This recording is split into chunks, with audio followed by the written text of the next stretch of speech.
It is a time of global turbulences, so we must strengthen the unity and the security of our continent. And enlargement is the way to do it. We want Serbia to join our union. The offer is based on trust, on reciprocity, and on partnership. It is a promise of peace and prosperity, and it is a unique opportunity right now that no one else can match. I hope very much, and I'm convinced that you will seize this moment.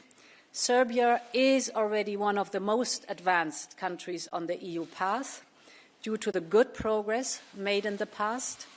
We want you to take the next steps to get closer to us, including in foreign policy, because we know we want to count on Serbia as a reliable European partner, standing up for our common principles and values. My second message is on the economy. And indeed, Mr. President, Aleksandar, you described that the Serbian economy is doing well. It is now 44% of EU average income per capita. That's good, but we want more, and we want to get closer. This is very important for us.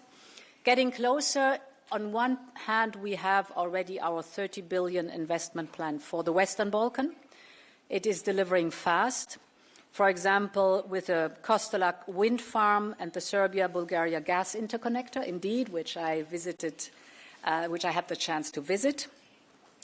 Last year, indeed, as you described, we went through a severe energy crisis, but working together, helping to cushion the impact of high energy prices to households and businesses, as you just described, made it possible that together we overcame this severe crisis, and this is the best principle at all.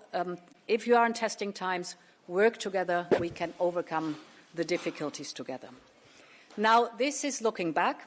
What I want is to look forward on our growth plan, the new growth plan, to getting our economies closer to each other. This new growth plan for the Western Balkans has 4 steps. The first step is we open our single market to the companies and businesses of the Western Balkan countries. The second element is, in return, the Western Balkan countries open their market economies to their neighbors, so really create the common regional market of the Western Balkan. The potential of this common regional market of the Western Balkan is enormous.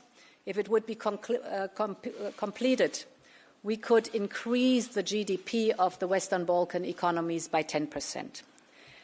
The third element is, if we open the single market of the European Union and we have a common regional market of the Western Balkan, we need a level playing field, and for that, reforms have to be done. And here comes the fourth element. If you do the reforms, we come with investment.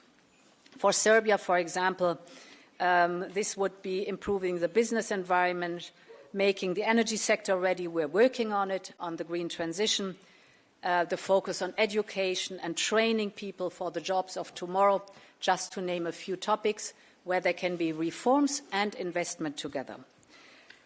In addition, judicial independence reforms are essential. On media freedom, you just finalized important reforms. Congratulations on that one. Now you need to implement it and keep on working in this sector. So this is the package of reforms plus the investment. Now this new growth plan includes 6 billion euros for investment in the Western Balkan economies.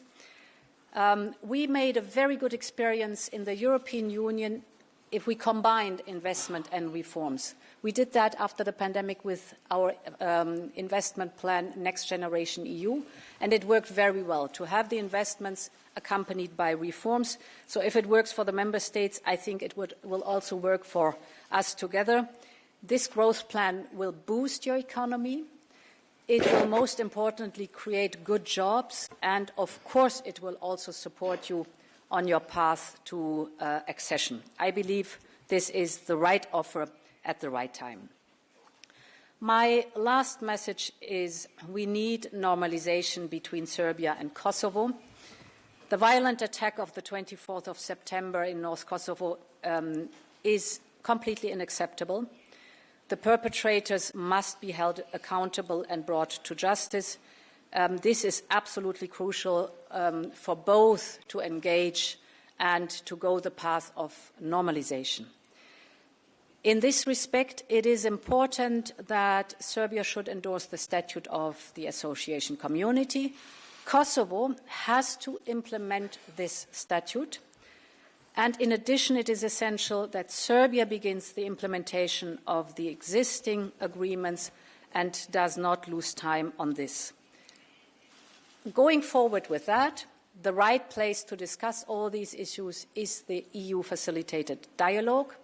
This is the only way forward. It is a good way to access the growth plan, but more importantly, it is the best way towards a future in which Serbia is part of the European Union. Thank you.